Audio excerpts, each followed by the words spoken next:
ఇవాళ మా మమ్మీ నా కోసం ఏం చేసింది తెలుసా? పన్నీర్ కర్రీ. బయట అస్సలు ఇష్టం ఉండదు, కానీ మా మమ్మీ చేసింది చాలా బాగుంది. ఆయిల్ అయితే పోసుకుంటున్నా. నేను కట్ చేసుకునేవన్నీ ఇలా వేసుకోవాలి. ఉల్లిగడ్డ మొత్తం మగ్గిన తర్వాత టమాటా వేసేసుకోవాలి. ఇది కొంచెం లైట్గా మగ్గినాయి కదా, ఎల్లిపాయ, అల్లం ముక్కలు, కొంచెం పచ్చిమిర్చి, కడ్డీలోనే కారము, తగినంత ఉప్పు, పసుపు, కర్రీ ఇలా కలుపుకోవాలి. ఇదంతా మగ్గింది కదా, ఇలా మిక్సీ జార్లో తీసుకొని గ్రైండ్ చేసుకుందాం.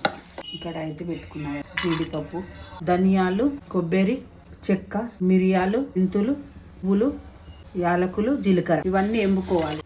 మిక్సీ జార్లో వేసుకొని మళ్ళీ కడాయి ఇట్టుకుంటున్నాం. స్టవ్ అంతా ఆయిల్ పోసుకుని అయితే వేసేసుకుంటాం. ఇప్పుడు 2-3 నిమిషాలు అయితే మంచిగా ఉడకాలి. ఆయిల్ కొన్ని వాటర్ అయితే పోసుకుందాం. మంచిగా ఉడికిపోయింది కదా, పెరుగు అయితే కంపల్సరీ వేసుకోండి.